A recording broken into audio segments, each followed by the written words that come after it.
बंदी छोड़ सतगुरु रामपाल जी परमेश्वर जी की जय हो। सत्साई भाई और बहनों, बहुत बड़ी दया, बहुत बड़ी मेहर पूज्य गुरुदेव भगवान की, सतगुरु रामपाल जी परमेश्वर जी की, जिनके शुभ आशीर्वाद से, विशेष आशीर्वाद से आप और हम सभी सत्सेवक भाई बहन साध संगति से जुड़कर अपने आत्मा के कल्याण हेतु हर प्रकार से मर्यादाओं में रहते हुए, संघर्ष करते हुए निरंतर भक्ति मार्ग पर आगे की ओर बढ़ रहे हैं। भाई और बहनों, इस कलयुग की बिचली पीढ़ी में पूज्य गुरुदेव भगवान की आप और हम सभी आत्माओं के ऊपर एक विशेष रजा है, विशेष मेहर है। और ऐसी विशेष मेहर गुरुदेव भगवान केवल अपनी चंद पुण्यात्माओं पर ही करते हैं। तो भाई और बहनों, गुरुदेव भगवान के तत्व ज्ञान युक्त अमर सत्संगों के ऊपर उन्हीं के आशीर्वाद से उन सत्संगों का सार समझने की प्रक्रिया जारी है। और आज का हम वीडियो शुरू करें उससे पहले पूज्य गुरुदेव भगवान से अरदास करेंगे, गुरुदेव भगवान की वंदना करेंगे, क्योंकि उनके आशीर्वाद के बिना भाई और बहनों कुछ भी संभव नहीं है, कुछ भी। बंदी छोड़ सतगुरु रामपाल जी परमेश्वर जी की जय हो। परम पिता परमात्मा, सारी सृष्टि के सृजनहार, कुल मालिक, असंख्य ब्रह्मांडों के स्वामी, जगत गुरु, तीनों लोकों में प्रवेश करके सबका धारण पोषण करने वाले राजाधिराज, आत्माधार, नाथों के नाथ, देवों के देव महादेव, सर्वेश्वर महेश्वर, मृत्युंजय, अजरो अमर, आदि अनादि सनातनी प्रभु, जगत पिता जगदीश्वर, श्री श्री 1008 की उपाधि के वास्तविक अधिकारी, अकाल मूरत, शब्द स्वरूपी राम वासुदेव, सर्वगतम ब्रह्म, परम पूज्य, प्रथम पूज्य, परम संत, परम पुरुष, परम धनी, परम दयालु, सत्य कबीर, हक्का कबीर, अल्लाहु कबीर, अल्लाहु अकबर, बाखबर, अल्लाह ताला, जगत के तारणहार, जगत के मुक्तिदाता, जगत के जगन्नाथ, हारे के सहारे, हिंदुओं के राम, मुसलमानों के अल्लाह, सिखों के वाहिगुरु, ईसाइयों के मसीह, दया के सागर दयानिधि, करुणा के सागर करुणानिधि, स्वयंभू परिभू, संकट मोचन, कष्ट हरण, मंगल करण, दुख भंजन, अविगत कबीर, निर्विकार निर्विषम परमात्मा, अलय अलेख सतगुरु, आदि अनादि सतगुरु, असली मर्यादा पुरुषोत्तम, असली राम, असली कृष्ण, असली घनश्याम, असली मुरारी, राजाओं के राजा, महाराजाओं के महाराजा, शहंशाहों के शहंशाह, सम्राटों के सम्राट, भगवानों के भगवान, अल्लाहों के अल्लाह, प्रभुओं के प्रभु, मसीहाओं के मसीह, सच्चे वाहिगुरु, बाबाओं के बाबा, पीरों के पीर, सेठों के सेठ, जगत सेठ, सावड़सा सेठ, सर्वगुण संपन्न, अनंत कोटि कलाओं के स्वामी, अनंत कोटि ब्रह्मांडों के नायक, योगियों में महायोगी, ध्यानियों में महाध्यानी, सिद्धों में परम सिद्ध, ज्ञानियों में तत्व ज्ञानी, ब्रह्म ज्ञानी, महाज्ञानी, परम ज्ञानी, सर्वश्रेष्ठ ज्ञानी, विज्ञानी, युवा कबीर, समर्थ कबीर, असमवात, अमित ओजा, सच्चे रहनुमा, करीम अल्लाह, सुभान अल्लाह, दुनिया के अंतिम पैगंबर, 8 सितंबर 1951 से गांव धनाना, जिला सोनीपत, हरियाणा, भारतवर्ष की पावन भूमि पे प्रकट रियल कल्कि भगवान श्री नारायण साकार हरि, श्री बाबा साहेब, नूर अनंत परमात्मा, सच्चे दरवेश, सच्चे बाखबर, संत शिरोमणि सतगुरु रामपाल जी परमेश्वर जी के चरण कमल में साध संगति से जुड़े हुए देश विदेश से आप और हम सभी सत्सेवक भाई बहनों का अनंत कोटि दंडवत प्रणाम।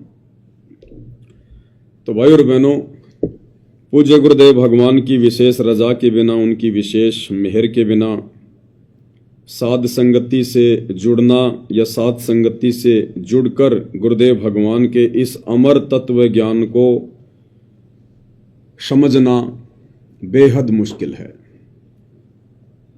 क्योंकि परमेश्वर ने वर्तमान समय में एकमात्र जरिया जहां से आत्माएं अपने गुरु को परमात्मा के रूप में स्वीकार करेंगी, हृदय से ज्ञान को आधार बनाकर, ये तरीका गुरुदेव भगवान ने केवल साध संगतियों के माध्यम से शुरू करवाया है। केवल साध संगति के माध्यम से, साध संगति से जुड़े बिना आप जी ज्ञान को आधार बनाकर गुरु को परमात्मा नहीं मान सकते।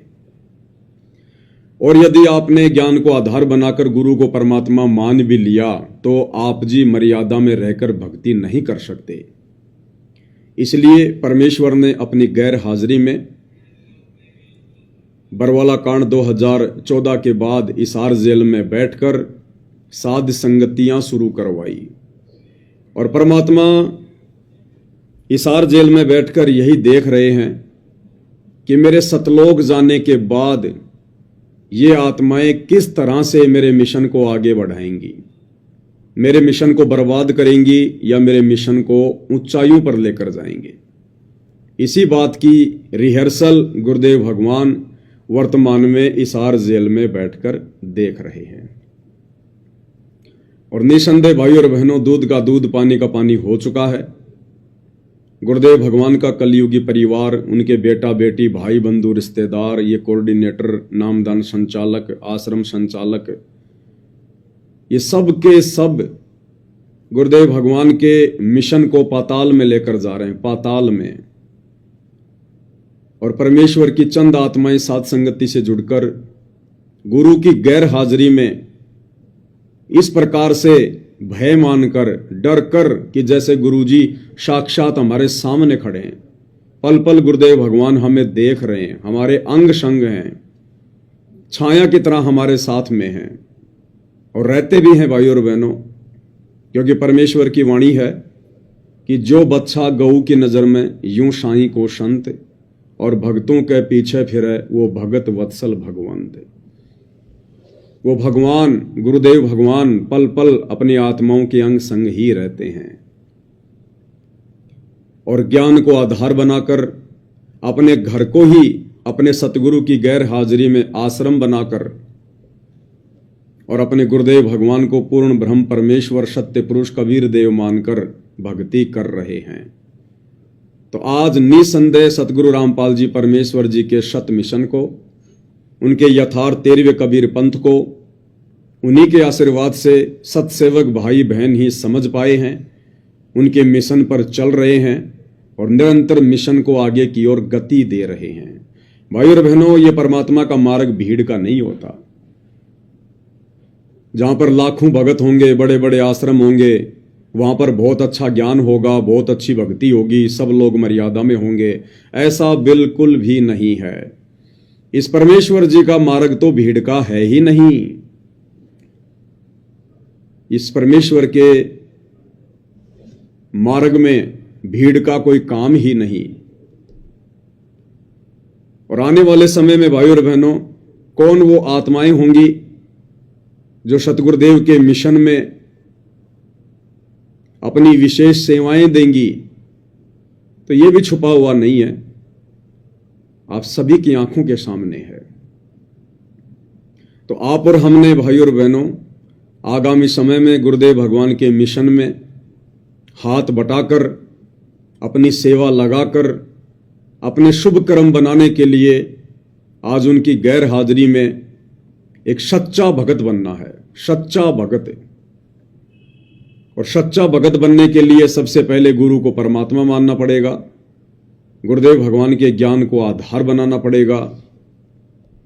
और भक्ति मार्ग में कोई भी वस्तु, कोई भी नियम, कोई भी बात यदि बाधा बनेगी तो हम उसके लिए संघर्ष करेंगे, हम उसके आगे झुकेंगे नहीं। वो चाहे घर हो, परिवार हो, देश हो या समाज हो, अगर मर्यादाओं के बीच में आते हैं तो हम उसके आगे झुकेंगे नहीं। हमारा मार्ग मारपीट और लड़ाई झगड़े का भी नहीं है। हम मुंह से किसी को उप भी नहीं कहेंगे, हाथ तो छोड़ो किसी की तरफ हम उंगली भी नहीं उठाएंगे। आधीन के साथ प्रेम पूर्वक ज्ञान आधार से हम अपनी मर्यादाओं को बचाएंगे। क्योंकि गुरुदेव भगवान ने नाम दीक्षा देते समय स्पष्ट कर दिया था कि बच्चों, गलत काम करना और गलत काम में सहयोग देना दोनों महापाप के भागी हैं, दोनों महापाप हैं। तो आप और हम भगत भाई बहनों ने आगामी समय में या वर्तमान समय में कोई भी गलती करने से बचना है। अन्यथा वर्तमान में हम जिस नाजुक दौर से गुजर रहे हैं, ये हमारी परीक्षा का समय है, हमारा फाइनल एग्जाम है, सतलोक के लिए फाइनल एग्जाम। और इस समय सावधानी हटी और दुर्घटना घटी। और हर प्रकार की मर्यादाओं को लेकर हमने सचेत रहना है। ये ना सोचना कि हम सात संगति से जुड़ गए, हम तो सात संगति की वीडियो देख रहे हैं, हमने तो गुरुजी की आरती उतारना शुरू कर दिया, हम गुरुजी को भोग भी लगा रहे हैं, हमें सारा ज्ञान हो गया।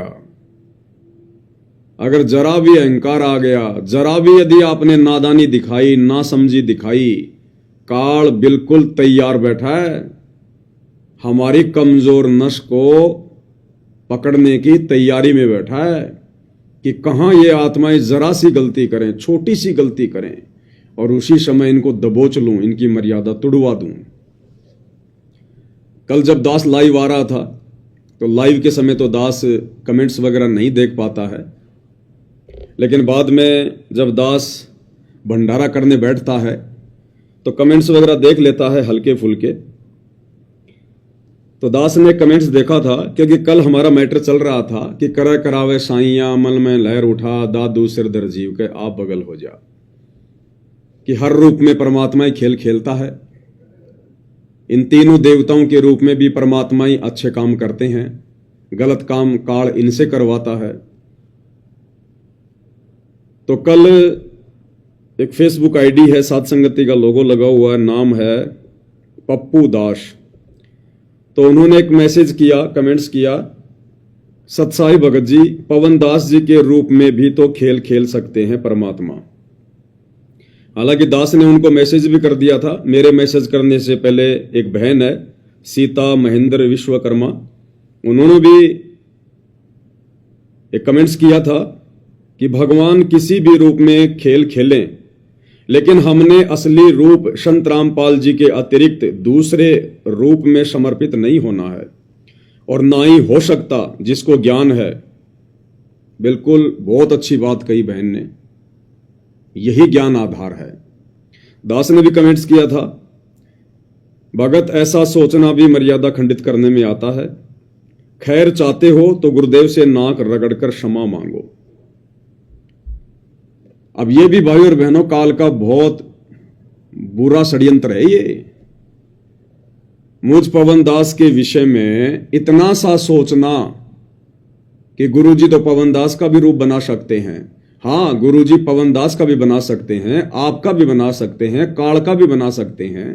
जब गुरुजी ब्रह्मा विष्णु महेश का बना सकते हैं, अपने पुत्रों का बना सकते हैं, वे तो अनंत कोटि कलाओं के स्वामी हैं, वे तो किसी का भी रूप बना सकते हैं। लेकिन वर्तमान में हम जिस सीढ़ी पर चढ़ रहे हैं, हम जिस 99 वाली सीढ़ी पर खड़े हैं, मात्र एक सीढ़ी दूर हैं। और उस समय इस प्रकार की बातें सोचना, और आपने जो धारणा अपने मन में पैदा करके ये बात कही है कमेंट्स में, जो सोचा है, वो आप भी भली बातें जानते होंगे भगत जी, कि कहीं न कहीं आपने मुझ पवन दास में आस्था दिखाई है, कहीं न कहीं आपने मुझ पवन दास में श्रद्धा लगाई है। और भगत जी इतने में ही बात बिगड़ जाती है, इतने में ही। इसीलिए परमात्मा कहते हैं, गुरु को तजे भजे जो आना, ता पशुओं को फोकट ज्ञाना। अरे भैया, परमात्मा ने इतना अच्छा ज्ञान दे दिया, आप और हमको जानवर तो है नहीं, मनुष्य शरीरधारी प्राणी है। और यदि अपने गुरुदेव से प्राप्त ज्ञान को अगर भगत आगे नहीं बढ़ाएगा, अपने गुरुदेव के ज्ञान की चर्चा भगत नहीं करेगा, तो क्या जानवर करेंगे, गधे करेंगे क्या? अब ये सबकी अपनी अपनी योग्यता के ऊपर है, सबकी अपनी अपनी क्षमता के ऊपर है कि आपने गुरुदेव को कितना समझा, कैसा समझा। बहुत सारे भाई बहन संगत में ऐसे हैं जिनकी गिनती नहीं, साथ संगति में, जिन्होंने गुरुदेव भगवान को मुझ पवन दास से भी बेहतर समझा है, लेकिन उनकी बोलने की शैली नहीं है, वो बोल के उस बात को नहीं बता सकते। तो ये सोचना भी कि गुरुजी पवन दास के रूप में भी तो खेल खेल सकते हैं, ये भगत जी हमारी छोटी सोच और घटिया मानसिकता को दर्शाता है। इस पवन दास की औकात का पवन दास को पता है भाई। जब लाइव बैठता हूं तो पसीने आते हैं, पसीने। अगर जरा सी गलती अगर बोलने में हो गई कहीं भी तो मेरे जीवन और मृत्यु का सवाल है ये। बार बार हर बात के लिए गलती नहीं मांगी जाती, और ना बार बार गलती करने पर परमात्मा जो है माफ करता है। तो मुझ पवन दास को पता है मेरा कलेजा कैसे धक धक करता है जब मैं लाइव बैठता हूं कि परमात्मा ये कैसे लाइव समाप्त होगा, सफल करना परमात्मा इसको। सारा दिन मुझे एक चिंता सी बनी रहती है, और आपने एक झटके में कह दिया मुंह उठा के कि गुरुजी पवन दास के रूप में भी तो खेल खेल सकते हैं। सिर्फ छोटी सी बात को लेकर कि पवन दास बहुत अच्छा बोल लेता है। अरे आप भी बोलो ना, मना किसने किया भाई? जानवर थोड़ी हैं, परमात्मा ने मुंह में जुबान दे रखी है, बोलिए, आप भी बोलिए, आप भी लाइव आइए, आप भी वीडियो बनाइए। परमात्मा ने किसी के हाथ थोड़े बांध रखे हैं, एक पवन दास को जिम्मेदारी थोड़ी दे रखी है। परमात्मा ने तो समान रूप से अपने ज्ञान की वर्षा की है, और जो जैसा अपने गुरुजी के ज्ञान को समझेगा, अपने गुरुजी को समझेगा, वो तो वैसा ही उनका बखान करेगा, उनकी महिमा करेगा। भगत का और क्या काम है? भगत का यही काम है, अपनी भक्ति करो और भगवान के ज्ञान का प्रचार करो। ये सोशल मीडिया दे दी भगवान ने, हम साथ संगति से लाइव जुड़कर भगवान के ज्ञान का प्रचार कर रहे हैं। और कोई अगर 2 शब्द अच्छे मुंह से निकाल देता है तो उसमें जीव का श्रेय है क्या? ये सद्बुद्धि भी तो भगवान दे रहे हैं। मुझ पवन दास का इसमें कोई श्रेय है क्या, कोई रोल है क्या? मैं तो हर बार कहता हूं, और आप लोगों के द्वारा फिर ये बात सोच लेना, पता है आपने अपनी कितनी भक्ति का सत्यानाश कर दिया। आपने एक मनुष्य जन्म गवा दिया। अगर आपने इस भाव से यह बात सोचकर कही है तो, अगर आपने मुझ पवन दास में जरा भी श्रद्धा व्यक्त करके, या मुझ पवन दास में सतगुरु रामपाल जी को देख करके अगर आपने ये बात कही है, क्योंकि ये तो आपकी अंतरात्मा ही जान सकती है भगत जी, तो आपने अपना ये मनुष्य जन्म बर्बाद कर दिया, और अगले की कोई गारंटी नहीं भाई। अगर अपनी गलती का पश्चाताप है तो सतगुरुदेव भगवान से इसी समय नाक रगड़ रगड़ के क्षमा याचना मांग लीजिएगा। ये छोटी मोटी गलती नहीं है, भक्ति मार्ग की सबसे बड़ी गलती है, सबसे बड़ी गलती। ये गलतियां भक्ति मार्ग में जायज नहीं है। कल को भाई बहन मेरे वीडियो उठाकर उनके ऊपर वीडियो बनाएंगे, और मेरे वीडियो के ऊपर कोई और अच्छे से समझाने वाला भगत मिल जाएगा, तो क्या उसके ऊपर आस्था लगा लोगे कि इस भगत के रूप में तो गुरु जी हैं, इस भगत के रूप में तो पवन दास आ गया? पवन दास कोई भूत है क्या? गुरु जी कोई प्रेत है क्या जो मुझ पवन दास के अंदर आ जाएंगे? कोई भूत है गुरु जी? ये सबसे बड़ी गलती है भक्ति मार्ग में, सबसे बड़ी गलती। भाई हम तो महिमा करेंगे गुरु जी की, हमें तो महिमा करने के लिए भगवान ने जुबान दी है। जिव्या तो वाये बलि जो रटे हरि को नाम, नहीं तो काट के फेंक दियो मुख में भलो ना चाम। हमें गुरुदेव भगवान ने जिस मकसद के लिए जुबान दी है, हम तो भाई वही करेंगे और वही हम कर रहे हैं, और अंतिम श्वास तक यही चलेगा। अब यदि कोई इक्का दुक्का अपना कोई कर्म बिगाड़ रहा है तो उसमें हमारा दोष नहीं है, फिर उसमें पवन दास का दोष नहीं है। उसकी अपनी नादानी है, नासमझी है, अज्ञानता है, मूर्खता है, वो खुद ठोकर खाएगा। 650 साल पहले बनारस के तोतादरी शहर में पंडितों के भंडारे में, और परमात्मा ने भैंसे राम के ऊपर थपकी मार के और मनुष्य की भाषा में वेद मंत्र बुलवा दिए, साथ में उनका अनुवाद भी करवा दिया। तो क्यों झोटा राम के अंदर हम कबीर भगवान को देखने लग जाएं, उस भैंसे राम की पूजा करने लग जाएं, उस जानवर की महिमा करने लग जाएं क्या? ठीक इसी प्रकार हम सब जानवर हैं, भले हमारे को मनुष्य शरीर प्राप्त है, लेकिन उस परमेश्वर की नजरों में तो हम जानवर ही हैं। उस परमेश्वर की तुलना में तो हम जानवर ही हैं। और एक जानवर को, एक मुझ जैसे नीच को, कमीण को, जानवर को, गधे को, सुअर को आप सतगुरु रामपाल जी भगवान से कंपेयर कर रहे हैं। यह गलती क्षमा योग्य नहीं है, क्षमा योग्य। यह कर्म बनाने का समय है, ये कर्म बिगाड़ने का समय नहीं है। मुझ जैसे तो ना जाने आने वाले समय में कितने भगत खड़े होंगे। ये दुनिया भर के लोग जो आज मोटिवेशनल वीडियो बनाते हैं यूट्यूब पर, बड़ी बड़ी उन कंपनी के एम्प्लॉयज के लिए, ताकि वो लोग ढंग से उस कंपनी की मार्केटिंग करें, उनको बोलने का जो है वो तजुर्बा आ जाए। ये दुनिया भर के मोटिवेशनल स्पीकर मैं क्या बोलता हूं, उनके पैर के बराबर नहीं हूं मैं। यूट्यूब पर जो लोग दुनिया भर के जो ये भाषण देते हैं, तो जब कल को उनको पता चलेगा ये लोग अपने बाप की शरण में आएंगे, जो आज उन कंपनियों के लिए दो पैसे के लिए बोल रहे हैं, थूक बिलो रहे हैं, कल को इस भगवान की महिमा में बोलेंगे, लंबे लंबे भाषण देंगे, भाई बहनों को समझाएंगे, तो उन सबके जाके फिर पैर पकड़ लेना कि लो जी पवन दास तो कुछ भी नहीं, ये लो जी पवन दास से भी बढ़िया बढ़िया बोलने वाले। और इन सब के अंदर संत रामपाल जी घुस गए प्रेत की तरह, और सबके पैर पकड़ के बैठ जाना, फिर उनके भूल जाना फिर गुरु जी को कि गुरु जी तो बूढ़े हो गए, अब गुरु जी तो इन जवान भक्तों के अंदर आ गए। ये अपनी भक्ति बर्बाद ना करो भगत जी, ये भक्ति बर्बाद करने का नहीं, आबाद करने के लिए भगवान ने समय दिया है। दास पहले भी 2-3 बार इस टॉपिक पर बातें कर चुका है। 2-4 मूर्ख थे ऐसे। एक हरियाणा की बहन जी थी, एक साथ संगति में आती थी, बोलती भी नहीं थी, बड़ी शर्माती थी, सत्संग करता था मैं तो भी और 2022 में जब परमात्मा ने परीक्षा ली, साथ संगति से दूर हटी,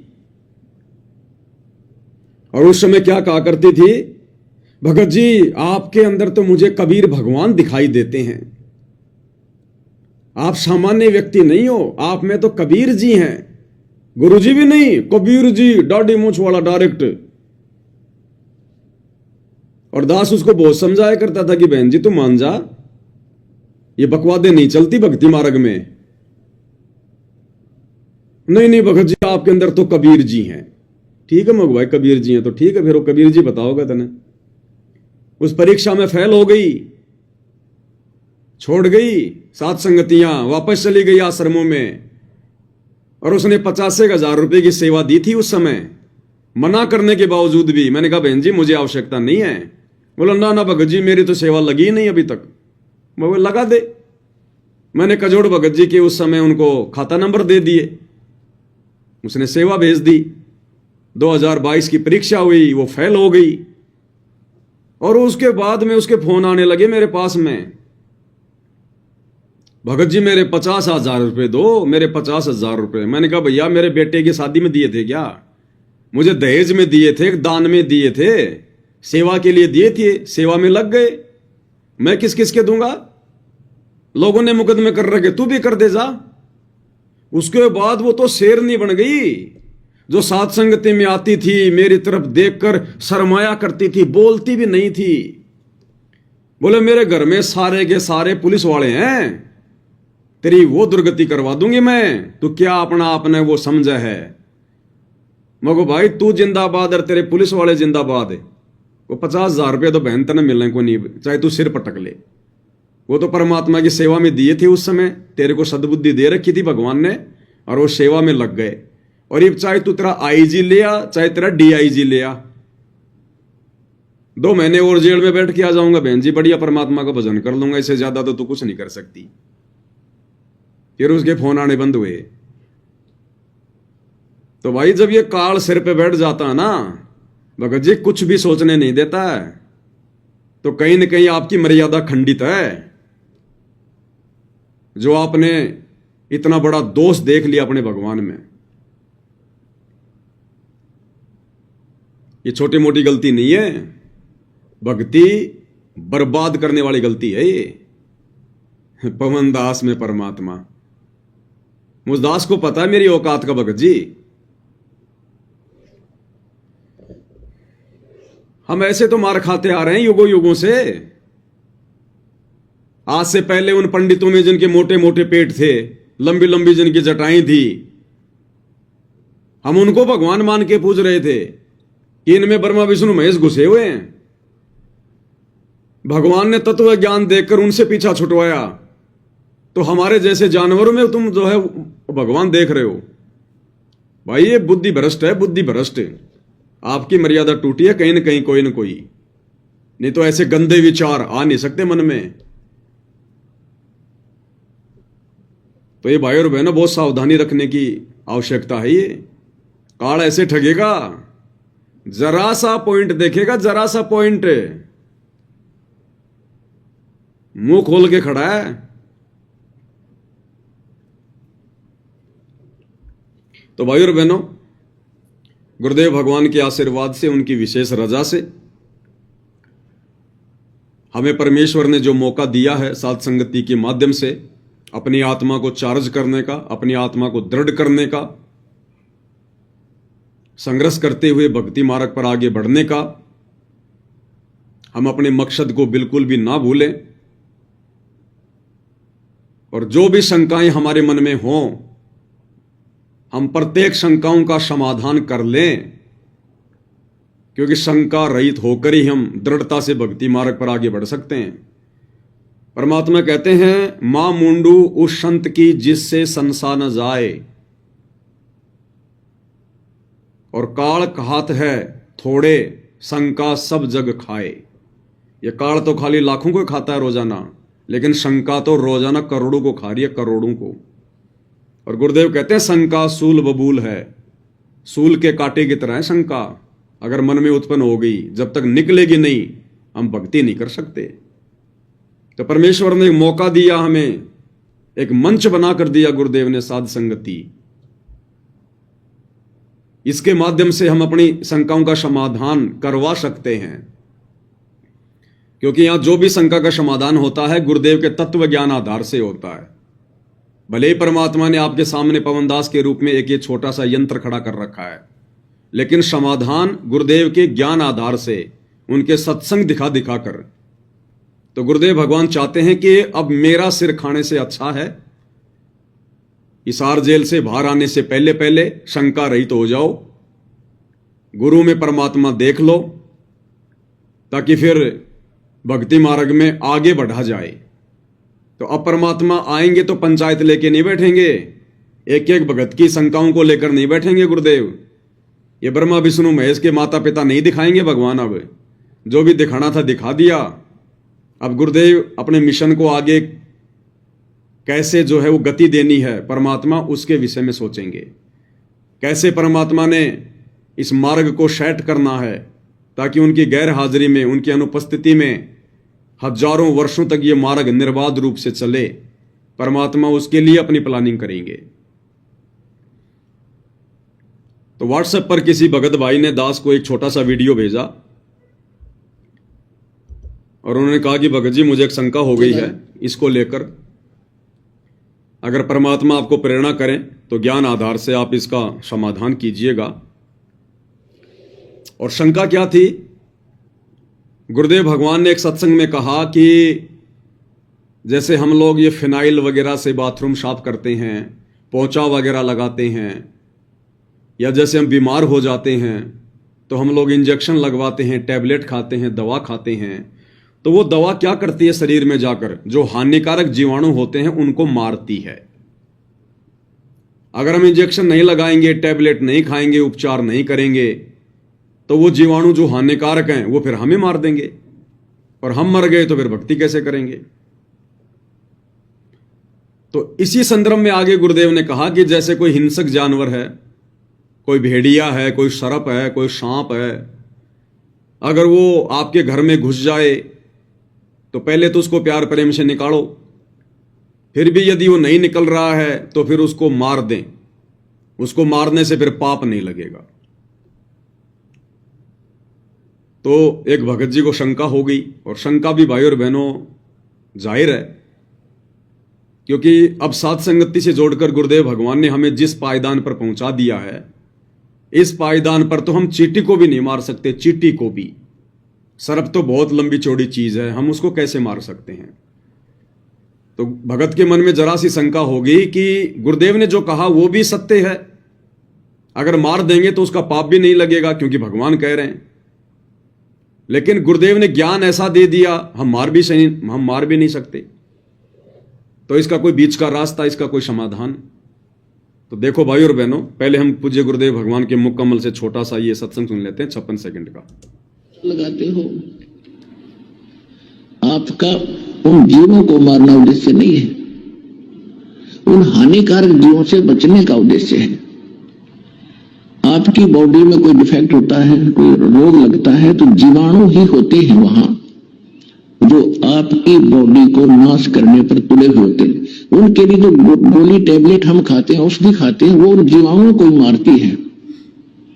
तो वो दुश्मन थे हमारे बॉडी के, उसके लिए उनको मार देना वो पाप नहीं है। जानकर मारा नहीं, चाहे सर्प भी आपके सामने आ जा, इच्छा कर मारा नहीं। आपके घर में घुस जा और आपको लगे कि बच सकता है तो उसको कोशिश करो निकालने की, नहीं निकला तो बेसिक मार दो, उसका पाप नहीं। तो इस तरह के हमने कर्मों को बचाना है और परमात्मा के विधान अनुसार हमने अपनी भक्ति को चलाना है। तो गुरुदेव भगवान ने जो बात कही वो भगत को समझ में नहीं आई, और भगत ने कहा कि भगत जी हम सर्प को कैसे मार सकते हैं। बिल्कुल भगत जी, अगर आपको परमात्मा ने प्रेरणा की है, आपने ये वीडियो भेजा है, तो परमात्मा ने एक संदेशा भगतों को दिलवाना है। देखो भाई और बहनों, हम कोई सामान्य भगत नहीं हैं। ये जितने भी नकली साधु संत महात्मा आचार्य शंकराचार्य हैं, ब्रह्मा विष्णु महेश हैं, इनके जितने भी भगत हैं, हम उन भगतों की श्रेणी में नहीं हैं। हम तो उनके गुरुओं से भी ऊपर की श्रेणी में हैं। हम तो उन शंकराचार्यों से भी ऊपर की श्रेणी में हैं। गुरुदेव भगवान ने हमें अपने आशीर्वाद से तत्व ज्ञान देकर, अपनी शरण में लेकर उस स्तर पर बैठा रखा है। ब्रह्मा विष्णु महेश भी इस अध्यात्म ज्ञान में आप और हमारे से नीचे नीचे हैं, नीचे नीचे। तो गुरुदेव ने जो कहा है वो भाई और बहनों उन सत भक्तों के लिए नहीं कहा। यह आदेश गुरुदेव का सर्व के लिए नहीं है, सबके लिए नहीं है। जैसे परमात्मा ने बताया कि शरीर में कहीं भी पीड़ा है, कहीं भी रोग है, कहीं भी चोट है, इंजेक्शन कहां लगाया जाता है? पीछे लगाया जाता है, कूल्हे पर, और वो उसी रोग पर जाकर अपना असर करता है वो दवा। तो गुरुदेव भगवान का जो ज्ञान है वो पहली से लेकर पीएचडी तक का है, क्योंकि सत्संग में हर श्रेणी के भगत भाई बहन बैठे होते हैं। किसी ने आज ही नाम लिया है, किसी को 1 महीना हो गया, किसी को सतनाम मिल गया, कोई सारनाम प्राप्त है, कोई 20 साल का भगत है। तो गुरुदेव के जो वचन होते हैं वो सबके लिए होते हैं, और जिसकी जैसी क्षमता होती है, जिसकी जैसी समझ होती है, उसी अनुसार वो गुरुदेव के वचनों को ग्रहण कर लेता है। तो गुरुदेव ने ये जो बात कही है कि आपके घर में यदि कोई सांप वगैरह घुस जाए तो प्रथम तो उसको प्यार प्रेम से निकालने का प्रयास करो। फिर भी आपको लगता है कि अब ये डसेगा, मारेगा, तो फिर हम उसको मार दें, उसमें फिर कोई दोष नहीं है। यानी गुरुदेव ने सांप को मारने के लिए क्यों कहा कि हम यदि सांप को नहीं मारेंगे तो सांप फिर हमें मारेगा। इसीलिए तो, ताकि हमारा शरीर बचा रहे, इसीलिए तो कहा परमात्मा ने। इस आधार से भाई और बहनों, अगर कल को हमारा पड़ोसी जबरदस्ती हमारे से झगड़ा कर ले, हमारे घर में घुस जाए, तो प्रथम तो हम उसको प्यार प्रेम से कहेंगे, भाई देख तू मान जा, मैं भगत आदमी हूं, क्यों परेशान कर रहा है, मुझे अपनी भक्ति करने दे। प्रथम तो प्यार प्रेम से उसको बाहर निकालेंगे, और फिर भी वो जबरदस्ती हमें मारने पर आतुर हो, लठ हाथ में ले रखा हो, धारमदार कोई हथियार हाथ में ले रखा हो, या कोई फौज पुलिस से रिटायरमेंट हो अपनी बंदूक लेके आ गया हो, कि नहीं आज तो मैं तेरा भगत जी काम ही तमाम करूंगा, तो क्या भाई और बहनों फिर हमने उस व्यक्ति को मार देना चाहिए? भाई अन्यथा वो हमारे को मार देगा, फिर हम भक्ति कैसे करेंगे? भाई गुरुदेव ने यही तो कहा कि प्रथम तो सांप को, जो आपको मारना चाहता है, आपको डसना चाहता है, आपका जीवन समाप्त करना चाहता है, प्रथम तो प्यार प्रेम से बाहर निकालो, नहीं निकलता तो फिर मार दो। तो ऐसे ही आपका पड़ोसी या अन्य कोई व्यक्ति जबरदस्ती आपके घर में घुसकर, क्योंकि ये तो कलयुग है, यहां तो जबरदस्ती की आफत दरवाजे पे खड़ी रहती है, तो यदि वो आपको मारने आ जाए और बंदूक हाथ में लेके आ जाए कि बस आज तेरे को मारूंगा, तो गुरुदेव के इस सत्संग आधार से तो फिर हमने उस व्यक्ति को मार देना चाहिए कि वरना ये मुझे मारेगा। और मार दिया तो फिर क्या होगा? मार दिया तो फिर क्या होगा? फिर जेल में बैठ के भक्ति करने की, जेल में बैठ के भक्ति करनी पड़ेगी पूरी उम्र। तो गुरुदेव के कहने के भावार्थ को समझिए भाई और बहनों। गुरुदेव ने यह सत्संग उन नादान भक्तों के लिए, उन मर्यादाहीन भक्तों के लिए बोला है जो भक्ति भी कर रहे हैं लेकिन मर्यादाओं में नहीं है, जो अपने सतगुरु को और भक्ति को हल्के में ले रहे हैं। उन आत्माओं के लिए गुरुदेव ने कहा है, अगर कोई शरप या कोई ऐसा जानवर, कोई भेड़िया वगैरह अगर आपके घर में घुस जाए या आपको मारने पर आतुर हो, तो आप उसको मार दो, वो पाप आपको नहीं लगेगा। क्यों कहा गुरुदेव ने? कि वो मर्यादा में तो है नहीं, उसकी पूरी श्रद्धा, पूरा विश्वास तो अपने भगवान पर है नहीं, और भगवान उसी की मदद करेगा जो मर्यादा में होगा, जिसको विश्वास होगा। कहे कबीर सुनो वे साधो, मैं तो हूं विश्वास में। तो गुरुदेव ने उन मर्यादाहीन भक्तों को इस प्रकार का आदेश दिया है कि मैं तो उनका कोई बचाव जो है कर नहीं पाऊंगा उन विशेष परिस्थितियों में, क्योंकि वो मर्यादा में नहीं है। और मर्यादा में नहीं है तो वो सांप या भेड़िया उसको मारेगा, और मारेगा तो उसका मनुष्य जन्म बर्बाद हो जाएगा।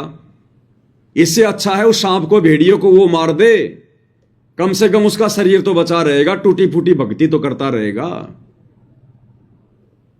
अन्यथा सांप उसको मार देगा, खा जाएगा, डसेगा उसको, भेड़िया मार देगा उसको। तो ये उन अमर्यादित भक्तों के लिए परमेश्वर ने ये बात कही है, और गुरुदेव ने अपने मुख कमल से बोल दी, तो फिर परमात्मा उसका पाप उस भगत को नहीं लगने देगा, बस उसका शरीर फिर सुरक्षित रहेगा, वो नालायक भक्ति करता रहेगा अपनी। और भाई जो मर्यादा में है, जिसका विश्वास अपने गुरुदेव भगवान पर है, जो अपने गुरु को परमात्मा मान लिया है, और जिसने अपना तन मन धन अपनी आत्मा के कल्याण के लिए अपने गुरुदेव के चरणों में न्योछावर कर दिया है, उसका तो शेर भी बाल बाका नहीं कर सकता। शेर भी, काल भी 100 कदम दूर रहेगा उस भगत से, काल भी। फिर सर्प क्या बिगाड़ लेगा भाई उसका? सर्प क्या बिगाड़ लेगा? फिर भगवान कौन से दिन काम आएगा? फिर भगवान कौन से दिन हमारी मदद करेगा? कौन से दिन हमारी हेल्प करेगा? इसके लिए भाई और बहनों हमने सत्संगों को आधार बनाना पड़ेगा। सत्संगों को, मान लीजिए मैं पवन दास मर्यादा में हूं, जो मर्यादा मुझे गुरुदेव ने बता रखी है, मैं गुरुदेव के प्रत्येक वचन में चल रहा हूं। अनजाने में भले मेरे से गलती हो रही हो, लेकिन जानबूझ के मैं नहीं कर रहा, जितना मुझे ज्ञान है, जितना मैं गुरुदेव की मर्यादाओं से परिचित हूं। और मैं अपना जीवन अपने गुरुदेव के चरणों में समर्पित कर चुका हूं, तो सर्प मेरा बिगाड़ क्या लेगा? अगर मुझे डस भी लेगा तो मेरा बिगाड़ क्या लेगा?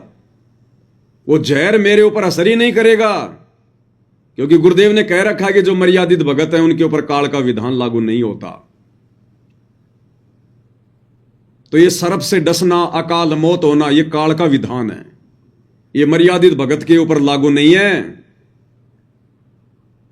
हम लोग रोजाना असुर निकंदर रमेणी करते हैं भक्ति बोध से, असुर निकंदर रमेणी, और उसमें लास्ट में रक्षा मंत्र आता है। फिर हम क्यों पढ़ रहे हैं इसको? क्या शिक्षा ली फिर हमने इससे? क्या कह रहे हैं गुरुदेव? सतगुरु शरण शरणाई, शरण गए कछु भय नहीं व्यापे, काल जाल भय मिट जाई।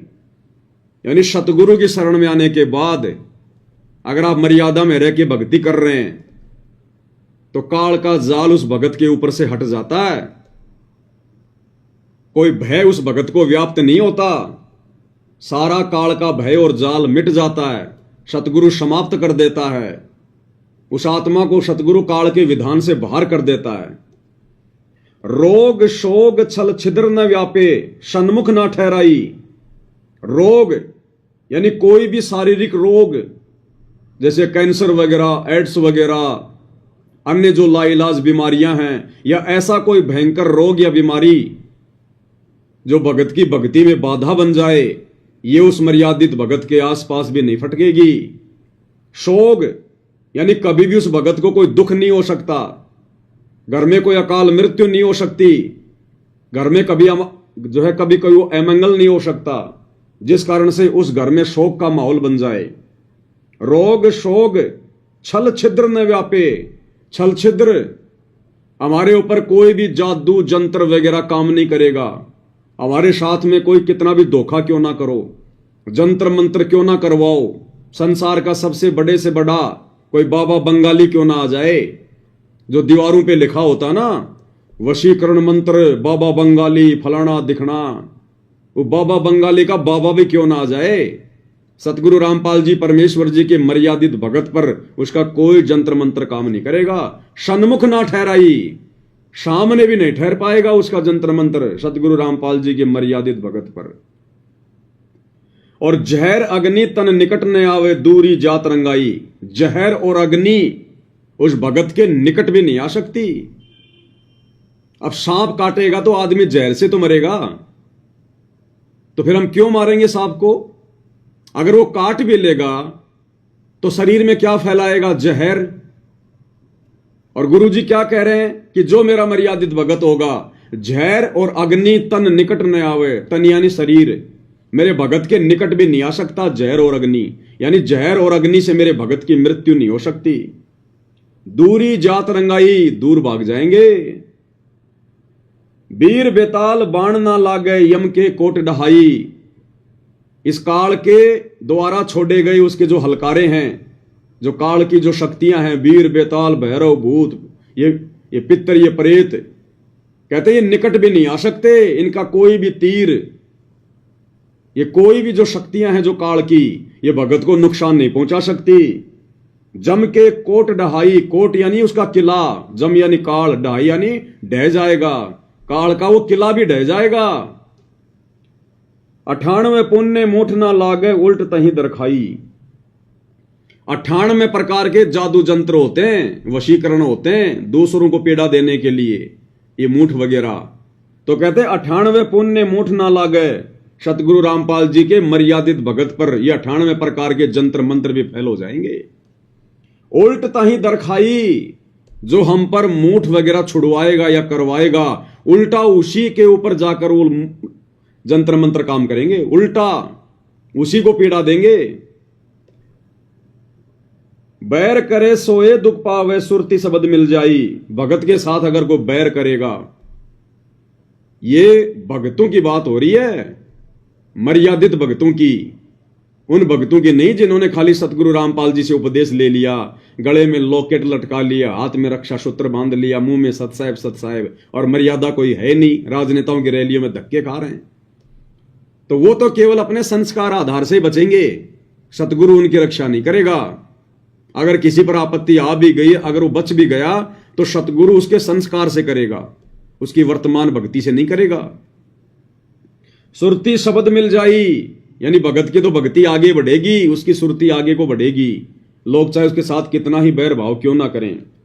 कहे कबीर हम जमदम पे लिया, सतगुरु लाख दुहाई। और कबीर परमेश्वर कह रहे हैं कि मैंने यमदूतों के समूह को मार मार के भगाया।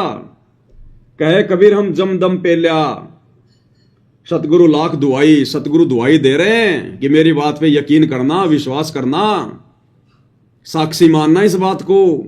साध वचन पलटे नहीं, चाहे पलट जाए ब्रह्मांड। तो भाई एक तरफ तो गुरुदेव भगवान कह रहे हैं कि मेरे मर्यादित भगत पे तो जहर काम ही नहीं करेगा, तो सांप कौन सा अमृत छोड़ेगा? जहर ही तो छोड़ता है सांप जब काटता है। तो जानबूझ के हम उसे कटवा नहीं रहे। अगर धोखे से काट लिया या उसको बाहर निकालते निकालते उसने हमारे को अगर वो डस लिया, तो उस जहर का, चाहे वो कोबरा क्या, कोबरा का नाना क्यों ना हो, सतगुरु रामपाल जी के मर्यादित भगत पर असर ही नहीं करेगा। पानी पानी की तरह। दूसरी बात भाई और बहनों, आपको समझ में आएंगी ये सारी बातें कि परमेश्वर ने जो सांप को मारने की बात कही है, ये केवल अमर्यादित भक्तों के लिए कही है, क्योंकि गुरु तो उनकी रक्षा करेगा नहीं। इससे अच्छा नालायक वो सांप को मार दे, क्योंकि सर्प मर जाए तो ठीक है, अगर मनुष्य मर जाएगा तो नुकसान है, क्योंकि सर्प तो भक्ति नहीं कर सकता, वो तो दूसरी योनि ले लेगा। लेकिन वो मर गया तो भक्ति कैसे करेगा? तो उन अमर्यादित भक्तों के लिए कहा गुरुदेव ने। अन्यथा भाई और बहनों, आज हम तो गुरुदेव की शरण में हैं। वर्तमान में हमें तत्वदर्शी संत प्राप्त है। हम शत भक्ति मंत्रों का जाप कर रहे हैं। कलयुग की बिचली पीढ़ी है, और यदि हम जरा सा पीछे जाएं, सतयुग में या त्रेता युग में, जब भगत प्रहलाद जी का जन्म हुआ था, उसका पिता हिरण्याकुश उस भगत को परेशान करने के लिए, उस भगत को जान से मारने के लिए उसने 84 प्रकार की घटनाओं को अंजाम दिया था। 84 प्रकार के यत्न किए थे। और एक समय उसने भगत प्रहलाद को जान से मरवाने के लिए अपने सैनिकों को आदेश दिया कि इसको जंगल में ले जाओ और इसको सर्पों के बीच में डाल दो, सर्पों के बीच में, जहरीले सर्पों के बीच में। भगत प्रहलाद को सैनिक पकड़ कर ले गए और जंगल में सर्पों के बीच में डाल के आ गए। वापस घर पे आ गए। दूसरे दिन हिरण्यकश्यप ने आदेश दिया कि जाओ, अब तक तो सांप उसको खा चुके होंगे, मर चुका होगा, उसकी डेड बॉडी को ले आओ। मेरे आदेश की अवहेलना करने वालों का क्या अंजाम करता हूं मैं, ये दुनिया भी देखेगी। ले आओ उसकी डेड बॉडी को। सैनिक गए तो सैनिकों ने क्या देखा? दोपहर का समय था, धूप बहुत ज्यादा थी, सैनिकों के पसीने पसीने। और जब वो गए वहां पर कि वो मर चुका होगा, सैनिकों ने देखा वो जहरीले सर्प बहुत सारे, सैकड़ों की संख्या में।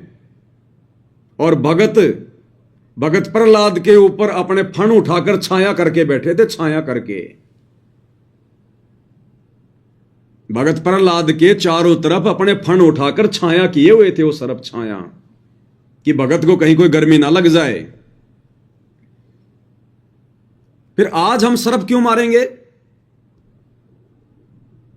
हम क्यों मारें? हमें किस बात का भय? अरे उस समय ना तो भगत प्रहलाद सतगुरु की शरण में था, ना उसको तत्व ज्ञान था, ना वो कोई शत भक्ति मंत्रों का जाप कर रहा था, ना उसको शतनाम प्राप्त था। केवल उसकी पिछली भक्ति के फलस्वरूप। और वो जहरीले सर्प, अब सतयुग के त्रेता के सांप भी कितने बड़े बड़े होंगे, कितने जहरीले होंगे। और वो भगत प्रहलाद के ऊपर छाया करके खड़े हैं। किसकी मेहरबानी से, किसके आशीर्वाद से? सतगुरु रामपाल जी परमेश्वर जी के आशीर्वाद से, इस कबीर भगवान की मेहरबानी से। फिर हमें किस बात का डर है भाई? हम तो आज सतगुरु की शरण में हैं। धरती पर सतगुरु प्रकट है, हर प्रकार से गुरुदेव ने सत भक्ति दे दी। गारंटी दे रहा है कि अगर मेरी शरण में रहोगे, मर्यादा में रहोगे, काल भी तुम्हारा बाल बाका नहीं कर सकता। फिर हम एक सांप को मारेंगे?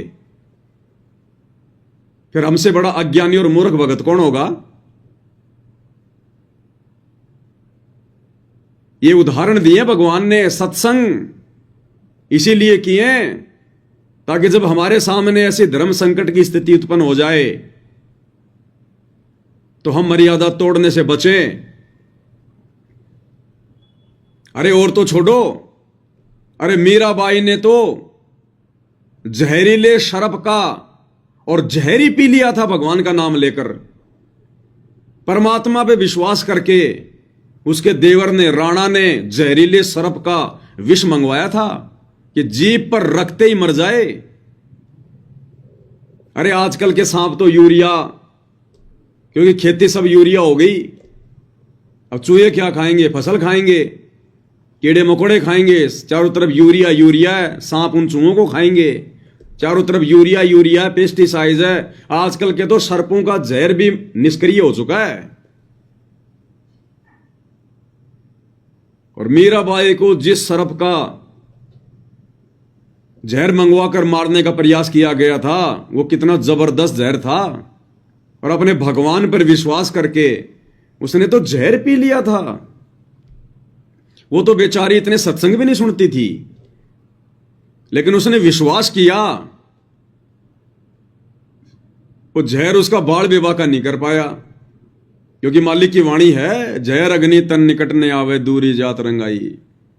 बताओ फिर हम क्यों डर रहे हैं भाई? फिर हम क्यों सर्प को मार देंगे? अरे सर्प को मारने की नौबत ही ना पड़े, मर्यादा में रह के भक्ति करो ना। परमात्मा सर्प तुम्हारे निकट ही नहीं आने देगा। परमात्मा तुम्हें कभी ऐसी परिस्थितियों में पड़ने नहीं देगा। अगर हम गुरु को परमात्मा मान के मर्यादा में रह के भक्ति करेंगे तो फिर हमें डर किस बात का? और एक सत्संग में गुरुदेव भगवान ने क्या कहा? गुरुदेव भगवान ने कहा कि जब भी तुम्हारे ऊपर ऐसी कोई आपत्ति आवे, कोई आपदा, कोई संकट आवे, डगमग मत होना। अगर तुम्हारा कति सर्वनाश भी होने वाला हो, सर्वनाश, सर्वनाश किसको कहते हैं? यानी सब कुछ लुटना हो, पिटना हो, इंसान ने बर्बाद होना हो, तो गुरुदेव कहते हैं तुम्हारा यदि कति सर्वनाश भी होना हो, आपत्तियों के कितने भी बादल क्यों ना जो है मंडरा रहे हो, तुम एक बार अपने भगवान पे विश्वास करके देखना। विश्वास करके, अरे अगर कोई अमर्यादित भगत भी अगर विश्वास कर ले तो परमात्मा ने उस अमर्यादित की भी उसके विश्वास आधार से रक्षा करनी पड़ती है। तो क्या कह रहे हैं गुरुदेव भगवान? अपना आत्मा हमारा इतना दल कमजोर हो चुका है कि हम वहां तक बुद्धि उठती नहीं ना, दल डटता कि हम भगवान पे इतना विश्वास कर सके। जैसे कहते हैं कि तुलसी बेरुआ बाग में शीतत भी मुरझावे, राम भरोसे जो रहे वो पर्वत पर लहरावे। बगीचे के अंदर बूटा लगा दिया, पौधा लगा दिया, सिंचाई करते करते खत्म हो जाता है, मुरझा जाता है। राम भरोसे पर्वत के ऊपर कोई संभालने वाला नहीं, कोई सिंचाई करनिया नहीं। कहते राम भरोसे जो रहे पर्वत पर लहरावे। तो हमारा इतनी बुद्धि उठती नहीं, लेकिन इसको उठाने का ये प्रोसीजर है। एक दिन ऐसी दृढ़ता होगी आपके अंदर, जो सर्वनाश होता दिखा आपने, आप दृढ़ रहना भगवान के ऊपर। फिर देखना ऐसा बादल टल जाएगा, दुख का तो सोच भी नहीं सकते आप।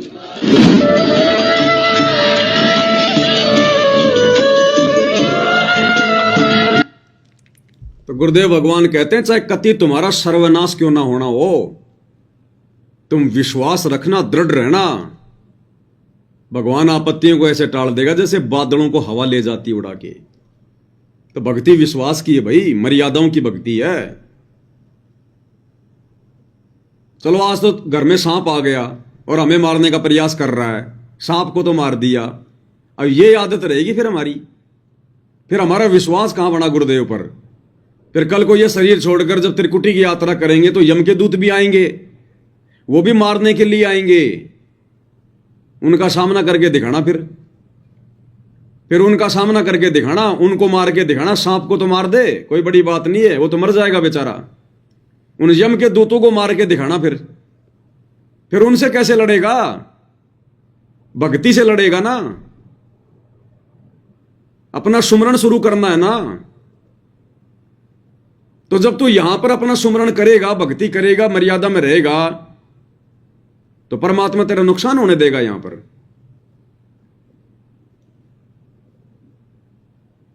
और एक सत्संग में गुरुदेव भगवान ने मीराबाई के चाचा ससुर भुवन के बारे में बताया। भुवन के बारे में,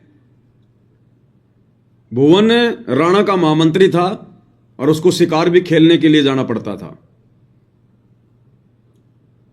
और भुवन ने नाम दीक्षा भी ले ली थी मीराबाई के कहने पर कबीर परमेश्वर जी से।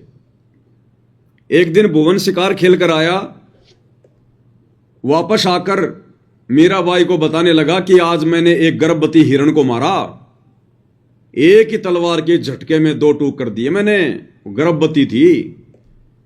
मीरा ने कहा कि चाचा तू भक्ति नहीं कर सकता, तू भगत नहीं है, तेरा हाथ कैसे उठ गया? गुरुजी तो चींटी को भी सताने से मना करते हैं, चाचा तू भक्ति के योग्य नहीं है। वो भी डर गया, उसको भी अपनी गलती का पश्चाताप हुआ कि चाचा तेरा तो नाम खंड हो गया। आगे से भवन के मन में ऐसी धारणा बन गई, उसने वो लोहे की तलवार रखना बंद कर दिया, लकड़ी की तलवार रखना शुरू कर दी। बोला अगर मारना भी पड़ गया तो खाली लकड़ी वकड़ी मार दूंगा, लेकिन हत्या नहीं करूंगा। और क्या सोचा भवन ने कि भले शेर मुझे खा जाए लेकिन मैं हत्या नहीं करूंगा। अब यहां ये बात भी तो बोल रहे हैं गुरुदेव, उस बात को तो हमने पकड़ लिया कि सांप आ जाए घर में तो मार दो, और यहां भी तो वही परमात्मा बोल रहे हैं भवन का उदाहरण देकर, भले शेर मुझे खा जाए लेकिन मैं हत्या नहीं करूंगा। तो वहां भी तो बोल सकते थे गुरुजी कि शेर सार को मार दो, अगर ऐसे आ जाए तो कोई दिक्कत नहीं है, पाप नहीं लगेगा। गुरुदेव भगवान के मुख कमल से सुनते हैं।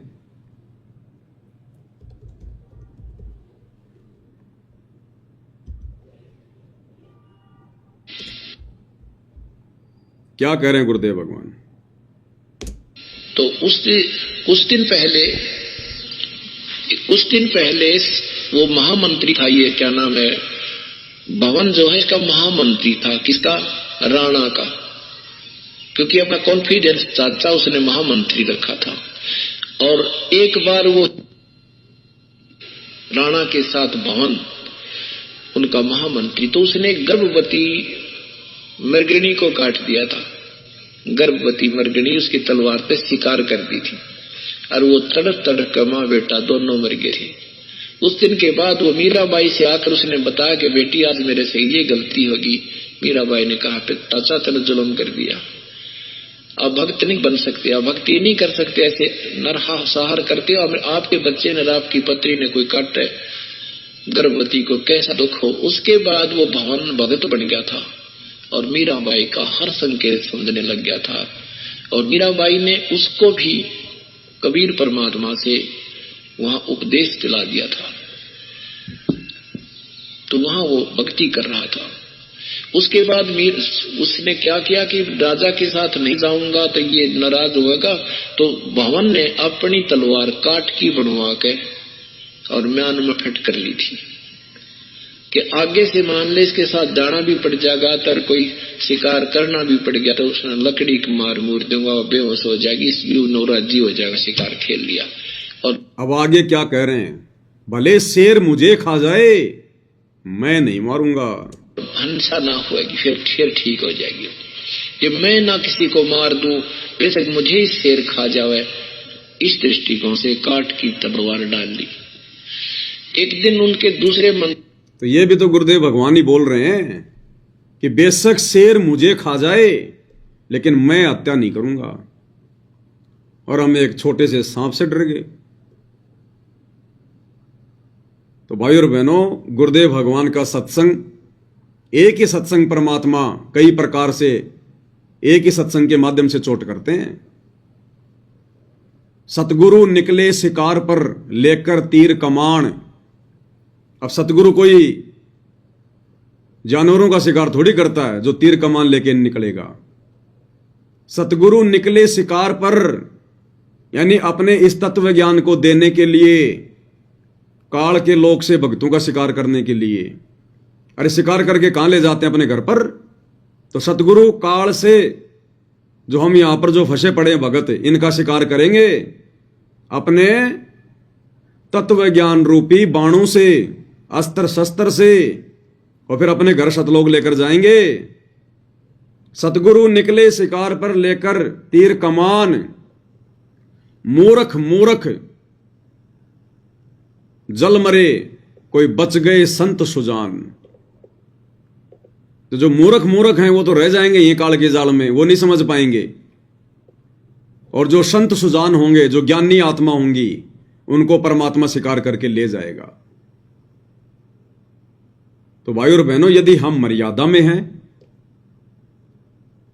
भक्ति कर रहे हैं, गुरु को परमात्मा मान लिया, तो हमारे सामने ऐसी नौबत ही नहीं आएगी।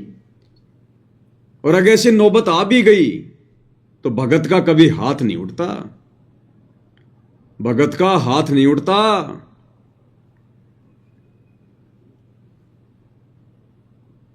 एक सत्संग में गुरुदेव भगवान ने हनुमान जी का जिक्र किया। हनुमान जी का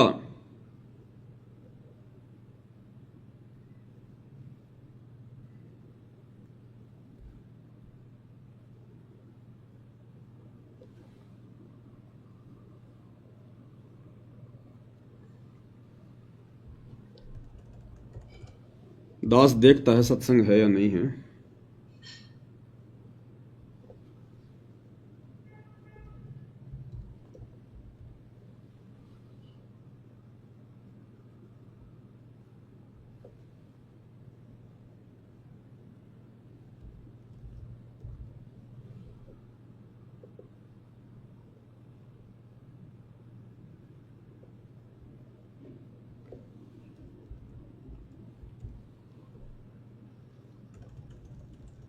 दास ने सेव तो किया था भाई और बहनों, कहां चला गया।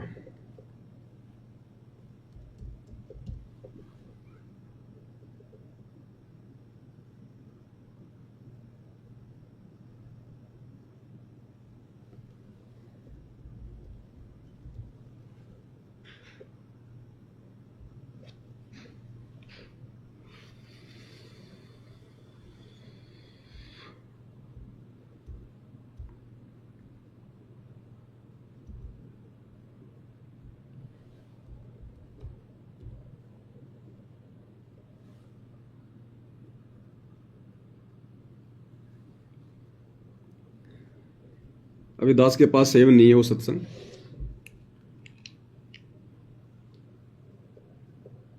उसमें जब त्रेता युग में कबीर परमेश्वर मुनिंदर ऋषि के नाम से आए हुए थे, फिर हनुमान जी से ज्ञान गोष्ठी हुई, तो हनुमान जी ने कहा कि युद्ध ऐसे नहीं जीता जाता। मैं एक गदा मारता था, 50-50 लोग मरते थे, लाखों लोगों को मारा मैंने। तब कबीर परमेश्वर जी ने कहा कि हनुमान, ये भक्तों के लक्षण नहीं है, ये लोगों को मारना, मार पिटाई करना, लड़ाई झगड़ा करना, ये भक्तों के लक्षण नहीं है। भगत तो किसी के तरफ उंगली भी नहीं उठा सकता, उंगली भी नहीं कर सकता भगत तो किसी की तरफ। मिल गए सत्संग मालिक के आशीर्वाद से। क्या कह रहे हैं गुरुदेव भगवान, ध्यान से सुनिएगा। अब कबीर वो मुनिंदर साहब आते हैं, न बोले भाई नमस्कार, राम राम भाई हनुमान बजरंग बली। अब हनुमान ने देखा, आदमी तो देख रखा, ये महात्मा की देखा। क्या लगा, महाराज जी मैंने देखे हुए हो, आप कहाँ देखे थे? भाई देखा होगा जरूर, एक बार नहीं कई बार देखा होगा। पहले हम देखा था जब तेरा कंगन रल गया था उस मटके में, मैं वही मुनिंदर हूँ भाई। और दूसरी बात की देखा होगा तो नहीं, जब तेरे राम का पुड़ना बंद था, मैं वही मुनिंदर हूँ भाई। बोला हनुमान भाई रहे, भगवान बचे पार पड़ेगे। अब जी बचूं सो भगवान का माड़ा राखू सो, राम राम राम राम करया करो। नादानी राम राम करने तक होना पार पड़ा है। कौन है तेरा राम, तेरा इष्ट कौन है? कि रामचंद्र दशरथ पुत्र ना बेटा। मैं बोला जी इस भगवान का आसरा लेकर श्री राम की शक्ति था, एक का लठ मारो था 20 मरे थे गदा। मुनिंदर जी कहते हैं ये साधु लक्षण नहीं अनुमाना, या मार काट करना संता का काम नहीं होता बीरा, ये भी तेरे में भक्ता के लक्षण कोई नहीं। फिर बता भाई, मान जा मेरी बात हनुमान जी। क्या कहा मुनिंदर रूप में गुरुदेव भगवान ने? जब हनुमान जी ने कहा कि मैं एक का लठ मारू था 50-50 मरे थे, तो गुरुदेव ने कहा कि ये संतों भक्तों के लक्षण नहीं है, मार पिटाई करना, लड़ाई झगड़ा करना। ये अब भाई और बहनों, ये बहुत गहरी गहरी बातें हैं। ये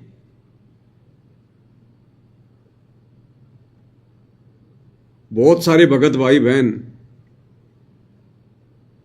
जो फौज में सेवा दे रहे हैं, जो पुलिस में सेवा दे रहे हैं, और लड़ाई के समय फिर बॉर्डर पर उनको जाना पड़ेगा, लड़ाई करनी पड़ेगी, बंदूक हाथ में होगी, सामने वाले को माला पहनाने के लिए नहीं, उसकी जान लेने के लिए, उसको मारने के लिए, या आपने कोई गोला बारूद छोड़ना है, कोई मिसाइल चलानी है सामने वाले की जान लेने के लिए। हर एक चीज को गुरुदेव भगवान खुल के नहीं बताएंगे। आप कैसे किसी की जान ले सकते हैं सतगुरु रामपाल जी के भगत होकर?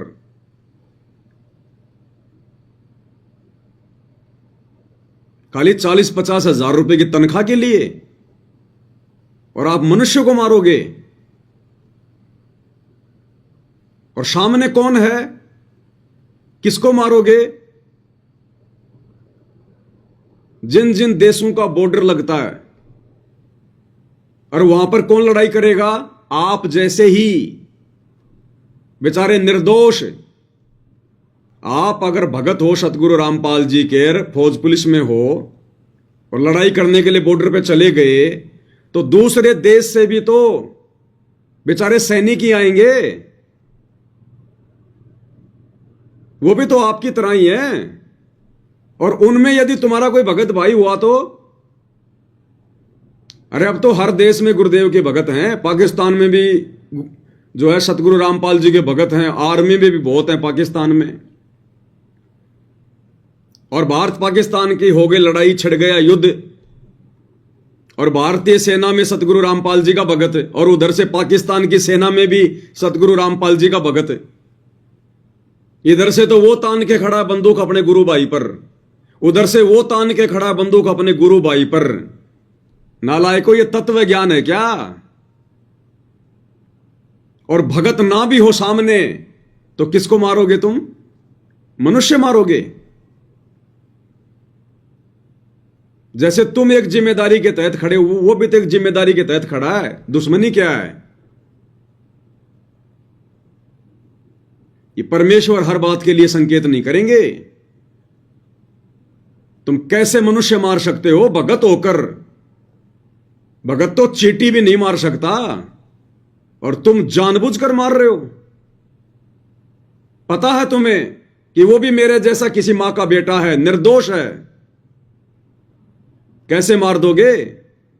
सतगुरु रामपाल जी के भगत होकर। इब्राहिम सुल्तान का उदाहरण क्यों दिया गुरुदेव ने? राज्य त्याग दिया। राज्य, वो एक सैनिक नहीं था, सैनिकों का राजा था। और राज्य उसने क्या सोचकर त्यागा था कि राज्य में भक्ति नहीं हो सकती। अगर राज्य करूंगा और भक्ति भी करूंगा तो कल को मेरे को युद्ध भी करने पड़ेंगे, लड़ाई भी करनी पड़ेगी, मेरे को भी जाना पड़ेगा युद्ध क्षेत्र में, मेरे हाथ से भी इंसान मरेंगे, और मैंने सैनिकों को आदेश देना पड़ेगा। मेरे आदेश देने से भी अगर लोग मरेंगे तो भी मैं पाप का भागी बनूंगा। इसलिए इब्राहिम सुल्तान ने वो राज्य त्याग दिया था, हत्याओं का पाप अपने सिर पर बचाने के लिए। और हम क्या करेंगे वर्तमान कलयुग की पिछली पीढ़ी में? पेट भरने का तरीका केवल नौकरी नहीं है। इस परमात्मा के पास में लाखों तरीके हैं। जिसने भजन दिया है, भोजन की व्यवस्था वो करेगा। ये स्पेशली सतगुरु रामपाल जी के भक्तों के लिए संदेश है। मोक्ष प्राप्त नहीं कर सकते, मुक्ति प्राप्त नहीं हो सकती। इसी को कहते हैं त्याग, इसी को कहते हैं बलिदान, संघर्ष। कुर्बानी देना। तुम 40,000 रुपए के लिए, 30,000 रुपए की तनख्वाह के लिए तुम इंसान मारोगे, युद्ध करोगे, लड़ाई करोगे तुम। भगत तो खुद मरना पसंद करेगा, सामने वाले को कैसे मार देगा? जिनको ज्ञान नहीं है वो मारो, मरो। भगत कैसे मार देगा? अभी गुरुदेव ने जो सत्संग सुनाया, हनुमान जी ने कहा कि मैं एक लठ मारू था 50 मरे थे। गुरुदेव ने क्या कहा?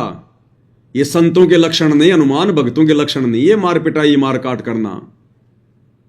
तो हनुमान जी कौन था? एक सैनिक था, सैनिक। रामचंद्र जी की सेना में उसका एक सैनिक था। जैसे आज वर्तमान में भारतीय सेना में सतगुरु रामपाल जी का कोई भगत एक सैनिक है। अरे रामचंद्र जी भी तो राजा था। जैसे वर्तमान में देश का राजा नरेंद्र मोदी है, वैसे ही उस समय श्री रामचंद्र जी थे और हनुमान जी उसके सैनिक थे, सेनापति थे। तो आज भी स्थिति तो वही है। तो हनुमान ने भी तो एक सैनिक के रूप में ही वो हत्याएं की थी। और क्या कहा गुरुदेव ने? ये भक्तों के लक्षण नहीं है। तो आज तुम क्या करोगे भाई? एक सैनिक के रूप में तो करोगे। तो हर चीज के लिए गुरुजी खोल के नहीं बताएंगे। इस परमात्मा के लिए, इस भक्ति के लिए, इन मर्यादाओं को सुरक्षित रखने के लिए तो राजाओं ने राज्य त्याग दिए, और हम 40-50 हजार के लिए इंसान मारेंगे। एक मनुष्य जीवन की कीमत क्या पता है ना? और सामने वाले जिस सैनिक को हम जानते नहीं, उसको पहचानते नहीं, उस सामने वाले के साथ में हमारी कोई दुश्मनी नहीं, सरकारों की आपस में दुश्मनी, और हम इंसान मारेंगे। ये सतगुरु रामपाल जी परमेश्वर जी के भक्ति मार्ग में नहीं चलेगा। बाकी चाहे सैकड़ों मारो, लेकिन मोक्ष नहीं मिलेगा, मुक्ति नहीं मिलेगी। कुछ समय के लिए स्वर्ग में चले जाओगे। जो सैनिक शहीद होता है, कुछ समय के लिए वो स्वर्ग में जाता है, उसके बाद में नरक में भी तो जाना पड़ेगा। वो जितनी भी हत्याएं की हैं, उनका वो दंड भी तो भोगना पड़ेगा। इस आध्यात्मिक ज्ञान से सरकार थोड़ी परिचित है।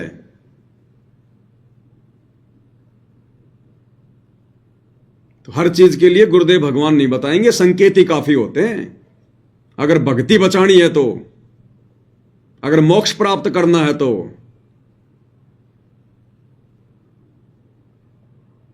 भाई और बहनों, ये बहुत गहरा सिलेबस है मालिक के आशीर्वाद से। और इसीलिए परमात्मा ने 7 संगतियां शुरू करवाई हैं कि जो बातें किसी कारणवश गुरुदेव भगवान खुलकर नहीं बता पाए, वो बातें हम भक्तों तक 7 संगति के माध्यम से पहुंचे, हमें पता चले, और हम हर प्रकार से भगत बने। भगत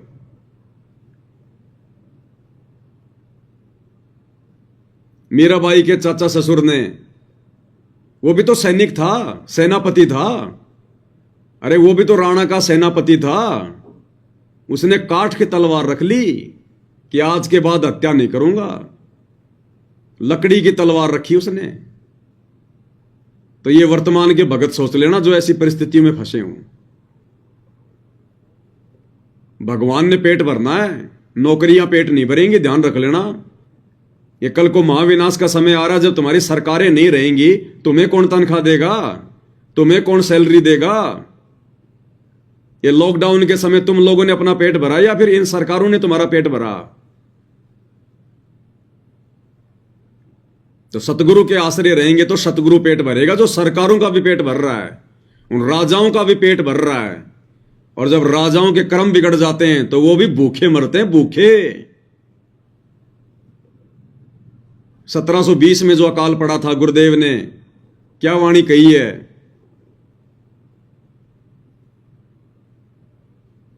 शहजादे मांगत फिरें दिल्ली के उमराव, और जिन रोटी पाई नहीं जो खाते थे नान पुलाव। शहजादे मांगत फिरें दिल्ली के उमराव, दिल्ली के जो बादशाह थे, जो राजा थे, वो और उनके शहजादे, उनके बेटे बेटियां, उनका परिवार एक एक रोटी मांग रहे थे टूक। शहजादे मांगत फिर दिल्ली के उमराव, और जिन रोटी पाई नहीं उनको रोटी का टुकड़ा भी खाने को नहीं मिला। मांग मांग कर भी जो खाते थे नान पुलाव, जो 56 प्रकार के भोग खाते थे। तो ये समझदार भक्तों के लिए संकेत ही काफी है। अगर अपनी भक्ति बचानी है तो कितने भगत भाई बहन हैं जो अपनी नौकरियां छोड़ छोड़ के आ रहे हैं, अपना रिजाइन दे दे के आ रहे हैं। आने वाला समय कितना खतरनाक है कि कहीं हम कोई पाप के भागी ना बन जाएं। भले पेंशन ना मिले तो ना मिले, नौकरियां छोड़ छोड़ के घर बैठे हैं, जो मार काट वाली नौकरियां हैं, रिजाइन दे दे के आ रहे हैं कि साहब बस हो गया, बहुत हो गया। अब तो सतगुरु की भक्ति रूपी सेना में सैनिक बनेंगे, बाकी बहुत बन लिए हम सैनिक। उन हत्याओं का पाप हमारे सिर पे रखा हुआ, आज तक वो ही नहीं उतर रहा। तो हर चीज को गुरुदेव भगवान खोल के नहीं बताएंगे, ध्यान रख लेना। तो भाई और बहनों, मालिक की रजा है,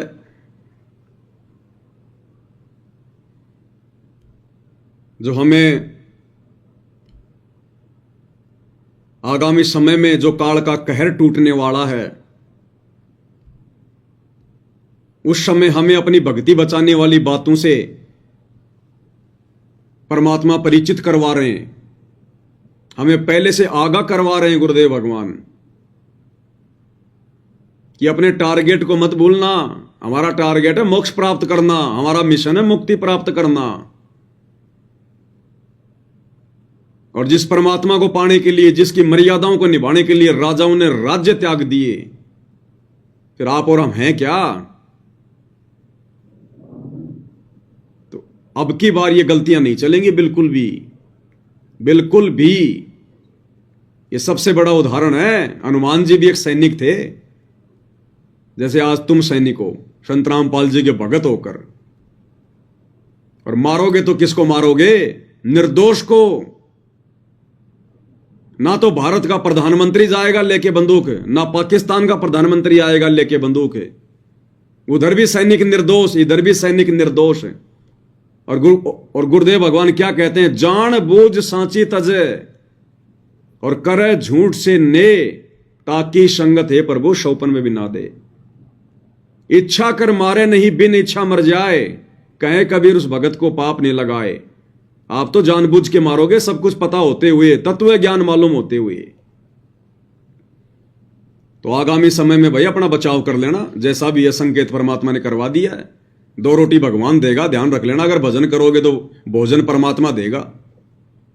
सारे भाई बहन कोई हाथ में बंदूक लेके नहीं कमा रहे, दुनिया भर के काम धंधे दे रखे भगवान ने। भक्ति करने वालों के लिए परमात्मा 1000 रास्ते खोल देता है। तो समझदार को संकेत ही काफी है। शायद आज परमात्मा ने इसी भेद को खुलवाना था।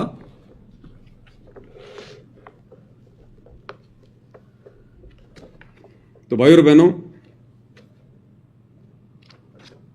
अंत में हम गुरुदेव भगवान की महिमा करेंगे एक छोटे से शब्द के साथ में। ये काल, ये माया हमें भक्ति नहीं करने देंगे। ये तो हर प्रकार से भगत को फंसा के रखेंगे, फंसा के। अरे इसीलिए तो गुरुदेव भगवान नौकरी वगैरह लगने का आशीर्वाद नहीं देते कि मेरे से यहां कोई मंत्री बनने का, कोई नौकरी प्राप्त करने का आशीर्वाद लेने मत आना। भगवान ने तो खुद अपनी नौकरी छोड़ के दिखाई।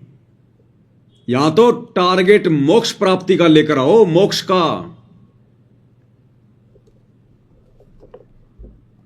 तो ये काल और दुर्गा, ये भाई और बहनों भक्ति नहीं करने देंगे, ध्यान रख लेना। शब्द नंबर 58 है, पेज नंबर 151।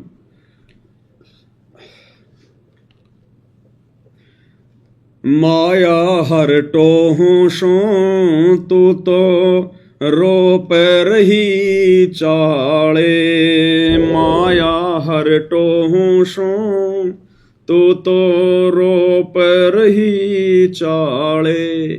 माया हर टोहूं सू, कि मैं तो परमात्मा को टोने के लिए, परमात्मा को ढूंढने के लिए निकला हूं, भक्ति करने के लिए। तू तो रोप रही चाले, तूने तो गजब कर दिया। मुझे कहां कहां तूने फंसा के छोड़ दिया, मेरे पैरों में तूने बेड़ियां डाल दी। मैं तो परमात्मा के लिए निकला हूं और तू मुझे परमात्मा प्राप्त नहीं होने दे रही माया। टोहूं यानी ढूंढ रहा हूं, तू तो रोप रही चाले और तूने तो अजब गजब कर दिया, तूने तो चाले कर दिए। माया हर टोहूं सो तू तो रो पर ही चाले। माया हर टोहूं सो तू तो रो पर ही चाले। अब ये फंसाए रखा उन भाई बहनों को ध्यान रख लेना, आने वाले विनाशकारी समय में तुम्हारे से पाप करवाने के लिए, तुम्हारे से हत्याएं करवाने के लिए, तुम्हारे सिर पर पाप कर्मों की वो गठड़ी डालने के लिए ये काल ने तुम्हारे को पहले से फंसा रखा है। जब माया तू घर में आ जा, मूर्ख मस्ती कुटुंब पर छा जा। जब माया तू घर में आ जा, मूर्ख मस्ती कुटुंब पर छा जा। अमल नशा सबके मन भाजा, कुबद कमा के चाली। माया हर टोहूं सो तू तो रोप रही चाले। माया हर टोहूं सो तू तो रोप रही चाले। परमात्मा कहते हैं जब माया तू घर में आ जा, मूर्ख मस्ती कुटुंब पर छा जा। माया के अनेकों रूप हैं, कोई शरीर से बलशाली है, अहंकार हो गया, वो भी माया, माया ने घेर लिया। किसी के 2, 4, 5 संतान हैं, अट्टे कट्टे हैं, वो किसी को जीने नहीं देता, उसको अहंकार हो गया अपनी संतान का, लठ का। किसी के घर में धन ज्यादा आ गया, वो अहंकार हो गया। किसी का बेटा कोई बड़ा अधिकारी बन गया, वो पहन के नई धोती पूरे गांव में घूमता रहता है। तो ये माया हर प्रकार से भगत को घेर के रखती है। तो कहते हैं जब माया तू घर में आ जा, मूर्ख मस्ती कुटुंब पर छा जा। उस परिवार में मूर्ख मस्ती छा जाती है, 2 के 4 करने में लग जाएगा। फिर कोई भी सलाह दे देगा, पता है इसके घर में पैसे हैं, अरे ये बिजनेस कर ले, ये वाला काम कर ले, मेरे को भी पार्टनर बना ले, और लगवा के उसके 5-10 लाख रुपए साइड में हो जाएगा। फिर कि भाई मैं क्या करूं, मैंने तो अच्छा आइडिया बताया था, अब तेरे भाग्य में नहीं चला तो नहीं चला। अमल नशा सबके मन भाजा, कुबद कमा के चाल है। अब जिसके घर में ज्यादा माया होगी, ज्यादा पैसा होगा, वो कुबद ही करेंगे। नशा तो फिर सबसे पहले है, गाड़ी खरीद के लाएंगे और गाड़ी में फिर बोतल रखने का, गिलास रखने का तो खांचा आता ही आता है। फिर कभी उस यार दोस्त को लेके घूमेगा, कभी दूसरे को लेके घूमेगा। तो कहते हैं अमल नशा सबके मन भाजा, कुबद कमा के चाली। माया हर टोहूं सू तू तो रोप रही चाले। जय कोई नेक कमाई करता, पाप कर्मों से रह जो डरता। जय कोई नेक कमाई करता, पाप कर्मों से रह जो डरता। टोटे के माओ मरता देखा, कैसे वो हरि गुण गाले। माया हर टोहूं सू तू तो रोप रही चाले। माया हर टोहूं सू तू तो रोप रही चाले। कहते हैं जय कोई नेक कमाई करता, पाप कर्मों से रह जो डरता। जो बेचारा नेक कमाई करता है, सीधा सिंपल जीवन जीता है, कहते हैं ये माया, ये काल उसको जीवन नहीं जीने देता। जय कोई नेक कमाई करता, पाप कर्मों से रह जो डरता। टोटे के माँ वो मरता देखा, कैसे वो हरिगुण गाले। बेचारा अंत में टोटे में मर जाता, वो कर्जे में मर जाता, वो परिवार की जरूरतों को पूरा करते करते मर जाता, जिम्मेदारियां निभाते निभाते। कैसे वो हरि गुण गाले, उसको हर प्रकार की परंपराओं में फंसा के रखा जाता है। घर में 4 रुपए की आमदनी नहीं, हर तीसरे महीने में दिवाली आ गई, होली आ गई, मकर संक्रांति आ गई, दुनिया की देखा देखी खर्चा करना पड़ता है, बच्चों को पटाखे लाके देने पड़ते हैं, फिर कोई भात आ गया, कोई छुचक आ गया, किसी का पीली आ गया, कोई कोथड़ी आ गई, कोई सिंधारा आ गया, कोई रिश्तेदार मर गया, किसी के घर में किसी का जन्म हो गया। दुनिया भर के काल ने हमारे चक्कर बांध रखे हैं, लेन देन में फंसा रखा है। कहते हैं कैसे वो हरि गुण गाले, बेचारा कैसे तो भक्ति कर ले वो, और कैसे फिर वो परमात्मा की भक्ति कर ले, उसके गुण गाले। समय नहीं छोड़ा इस काल ने, इस माया ने इस कदर जीव को बांध के रखा हुआ है। यानी आप और हमने विचार करना है कि कैसे आप और हमारे ऊपर दया हुई है। इस काल ने जिस प्रकार से सारी दुनिया को माया के जाल में बांध रखा है, और आप और हमें गुरुदेव ने इस माया के जाल से, इसकी कुंडली से बाहर निकाल के, हर प्रकार की मर्यादाओं से, धर्म कर्म से परिचित करवा के आप और हमसे कैसे परमात्मा अपने गुण गवा रहे हैं। ये कितनी बड़ी मेहर है। सांप की कुंडली से बाहर निकलना कितनी बड़ी मेहर है ये। सुन माया तेरी महिमा गाऊं, कनक कामनी काल दर्शाऊं। सुन माया तेरी महिमा गाऊं, कनक कामनी काल दर्शाऊं। ओया रावण का नाश दिखाऊं, ये माया घर गाले, माया हरटो हूं सू। तू तो रोप रही चाले, माया हरटो हूं सू। तू तो रोप रही चाले। सुन माया तेरी महिमा गाऊं, यानी माया मैं तेरे अवगुण बताऊं। यहां पर महिमा का मतलब है मैं तेरे अवगुण बताऊं, तो किस कदर जीव को बांध के रखती है। सुन माया तेरी महिमा गाऊं, कनक कामनी काल दसाऊं। कनक यानी सोना और कामनी यानी स्त्री, कहते हैं इनमें तो साक्षात काल निवास करता है, काल। सुन माया तेरी महिमा गाऊं, कनक कामनी काल दर्शाऊं। कनक यानी सोना और कामनी यानी स्त्री, कहते हैं इनमें तो साक्षात काल बैठा है, साक्षात काल। बकवाद करने वाले भक्ति के निकट भी नहीं है। जो सोना चांदी पहन के घूमते हैं भक्ति के निकट भी नहीं है। दुनिया की नजरों में सतगुरु के भगत, और सिर में, नाक में, कान में काल को बैठाए हुए हो। ओया रावण का नाश दिखाऊं, ये माया घर गाले। स्त्री के चक्कर में रावण ने अपनी दुर्गति करवा ली। सोने की लंका के अभिमान में रावण ने अपनी दुर्गति करवा ली। कनक और कामनी के चक्कर में, उस अहंकार के चक्कर में रावण कुत्ते वाली मौत मरा। ये माया घर गाल है, यानी सत्यानाश कर देती है, घर को बर्बाद कर देती है। माया हरटो हूं सू, तो रोप रही चाले। गंगा के मां बन जा पानी, राजा के घर हो जा रानी। गंगा के मां बन जा पानी, राजा के घर हो जा रानी। महाभारत सी कर दे कहानी, जंग माया कर वाले। माया हरटो हूं सू, तू तो रोप रही चाले। माया हरटो हूं सू, तू तो रोप रही चाले। गंगा के मां बन जा पानी, परमात्मा में वो कथा सुनाते हैं ना, 25,000 तीनों देवताओं के उपासक गंगा जी के घाट पर प्रथम स्नान को लेकर आपस में लड़ लड़ के मर गए। कहते हो पानी वहां पर माया बन गया, काल बन गया।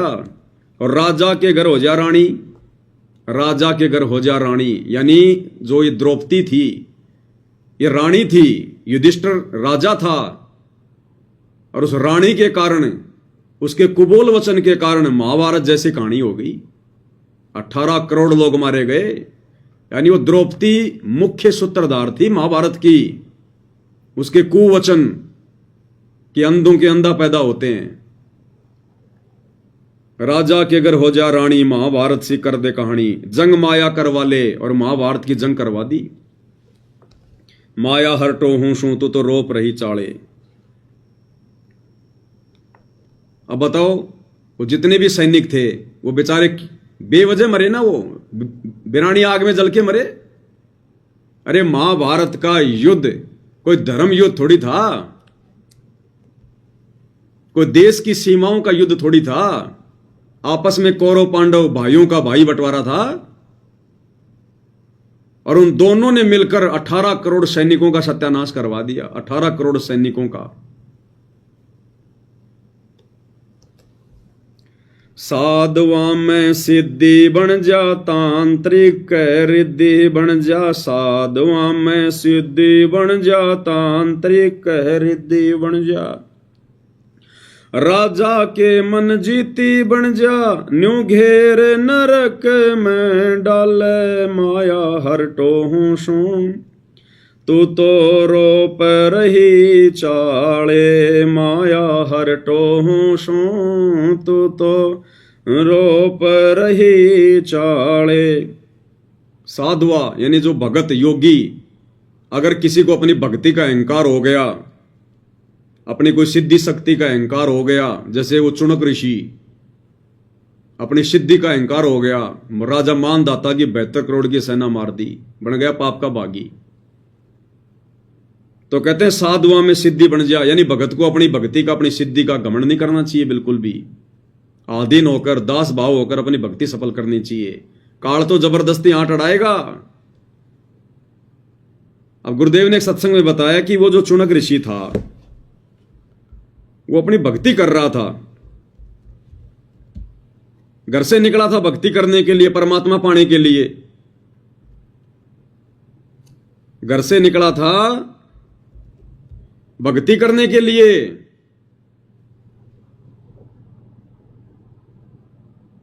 ओम नाम का जाप करके, तपस्या करके सिद्धि आ गई। अब काल भक्ति सफल नहीं होने देता, अपने साधकों की भी सफल नहीं होने देता, कहीं इनकी महिमा ना हो जाए। और जब मानदाता राजा के सैनिक जा रहे थे घोड़ा लेकर, वापस घूम के आ गए, पूरी पृथ्वी पर किसी ने घोड़ा नहीं पकड़ा, क्योंकि घोड़े के गले में जो चिट्ठी थी उसमें लिखा था कि राजा की 72 करोड़ सेना है। तो किसी ने हिम्मत नहीं करी। वापस आ रहे थे चुनक ऋषि की झोपड़ी से, पास से, तो चुनक ऋषि ने बोला, भाई घोड़े वालों, तुम कहां जाके आए हो? तुम गए थे तब भी घोड़ा खाली था, कोई नहीं बैठा था, आए हो तब भी घोड़े पे कोई नहीं बैठा, क्या चक्कर है? बोला जी, राजा मानदाता का घोड़ा है, और राजा मानदाता ने पूरी पृथ्वी पर यह ऐलान किया है कि अगर कोई मेरी खिलाफत करता है तो इस घोड़े को पकड़ ले और मेरे साथ युद्ध करना पड़ेगा, मेरे पास 72 करोड़ सेना है। तो किसी ने हिम्मत नहीं करी। उसी समय काल ने प्रेरणा कर दी चुनक ऋषि में कि राजा को तो अहंकार हो गया, इसका अहंकार तोड़ना चाहिए। जबकि उस मूर्ख को क्या लेना देना था? घर से निकला था भगत बन के भक्ति करने के लिए, और गुरुदेव ने बताया कि राजा अपना काम करेंगे, भगत ने अपना काम करना है। क्या जरूरत थी उसके घोड़े को पकड़ने की कि जाओ भाई ठीक है। जबरदस्ती घोड़ा बांध लिया उसने कि मैंने तेरे राजा का युद्ध उठ लिया, और अपनी सारी भक्ति शक्ति का सत्यानाश करवा दिया, नरक भोगने के लिए तैयार हो गया। तो गुरुदेव कहते हैं साधुआ में सिद्धि बन जा, तांत्रिक रिद्धि बन जा। और ये जंत्र मंत्र करने वाले थोड़ी बहुत कोई ये जंत्र मंत्र करके ये सेवड़े सावड़े बन जाते हैं, मूठ माठ छोड़ना शुरू कर देते हैं, वशीकरण वगैरह, और कहते हैं अपना सत्यानाश करते हैं। फिर ये अपने स्वार्थ के लिए, चंद पैसों के लिए दूसरों का ये नुकसान करते हैं। तो कहते हैं वो भी काल करवा रहा है, ये भी एक माया है। साधुआ में सिद्धि बन जा, तांत्रिक रिद्धि बन जा। राजा के मन जित्ती बन जा, नू घेर नरक में डाला है। राजा के मन जित्ती बन जा, यानी और ज्यादा राज्य प्राप्त करने की लालसा में ना जाने कितने कुकर्म कर देता है, कितने युद्ध कर देता है, कितने सैनिक मरवा देता है, और अंत में घेर नरक में डाला है, डाल देता है, फिर ठोक देता है नरक में। माया हरटो हूसू तो रोप रही चाले। तपस्वी करते तप की शोभा, ऋषि मुनियों के लग्या मान करोगा। तपस्वी करते तप की शोभा, ऋषि मुनियों के लग्या मान करोगा। योगी रहाना किते जोगा, लाए ब्रह्म रंदर के ताले। माया हरटो हूसू तो रोप रही चाले। माया हरटो हूसू तो रोप रही चाले। तपस्वी करते तप की शोभा, तपस्वी को अपने तप का अहंकार हो जाता है। ऋषि मुनियों के लगिया मान का रोगा, यानी त्रेता द्वापर सतयुग तक ऋषियों को, जैसे वर्तमान में हम कहते हैं भगत संत, उस समय उनको ऋषि कहा जाता था। तो कहते हैं भक्तों को भी अपनी भक्ति का अभिमान हो जाता है, मान बढ़ाई का रोग लग जाता है। और योगी रहना कित्ते जोगा, योगी जो काल उपासक हैं, काल ने सबको शास्त्र विरुद्ध साधना पर लगा रखा है, अंत में वो डले ढोके जाता है, कहीं के जोगा नहीं रहता, यानी किसी भी लायक नहीं रहता अंत में। योगी रहना कित्ते जोगा, वो तपस्वी जो बेचारे तप करते रहते हैं, सोचते हैं कि हम भगवान को पाएंगे। ऋषि मुनि घर छोड़ छोड़ के जंगलों में साधना करते हैं, सोचते हैं कि हम भगवान को पाएंगे। योगी अपना योग करते रहते हैं, लेकिन साधना उल्टी, शास्त्र विरुद्ध, काल उनको भ्रमित रखता है। और अंत में योगी रहना कित्ते जोगा, यानी कहीं का भी नहीं रहा, ना घर का ना घाट का। लाए ब्रह्मरंध्र के ताले, उनका 10वां द्वार भी नहीं खुलने देता ये काल। माया हरटो हूं शू तो रोप रही चाले।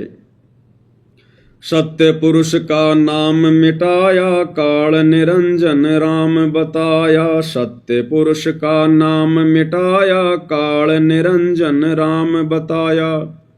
ब्रह्मा विष्णु महेश उड़ जाया, बंदी छोड़ छुटा ले माया। हरटो हूं शू तो रोप रही चाले, माया हरटो हूं शू तो रोप रही चाले। कहते हैं इस काल ने कोई कैसे भक्ति कर ले, सत्य पुरुष का तो नामो निशान मिटा दिया, वेदों में से वो मूल ज्ञान निकाल दिया जिसमें पूर्ण परमात्मा और सतलोक की जानकारी थी, और खुद ही भगवान बन बैठा।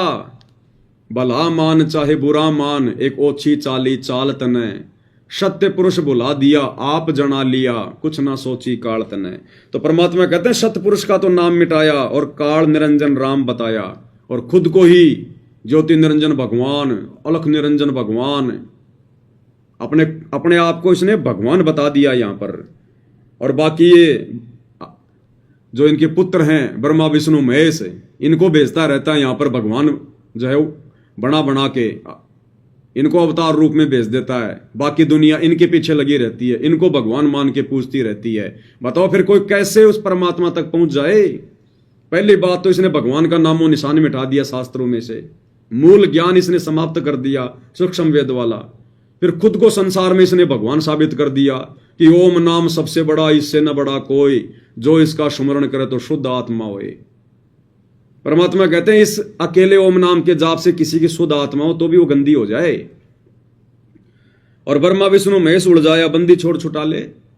और बाकी बची कुची कसर फिर ये ब्रह्मा विष्णु महेश को भेजता रहता है। यहां पर श्री रामचंद्र जी को भेज दिया, विष्णु अवतार को, उसको राम घोषित कर दिया, पूरी दुनिया लग गई यही राम है।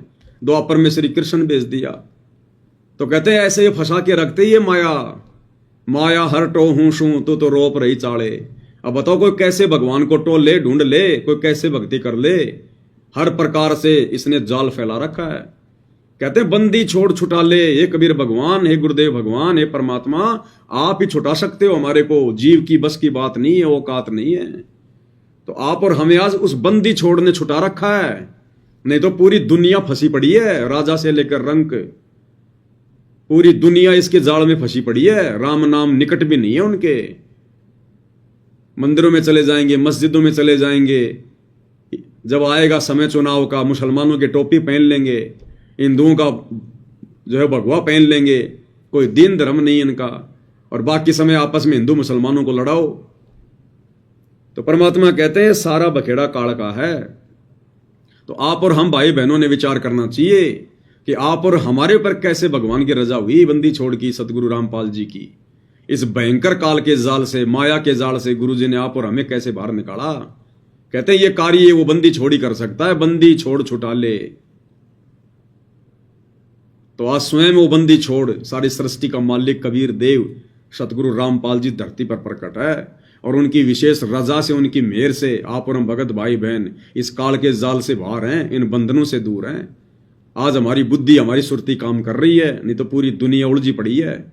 सुबह घर से निकलते हैं, सारा दिन कोई झूठ बोलता है, कोई ठगी करता है, कोई पता नहीं कितना बैल और गधे की तरह मेहनत करता है।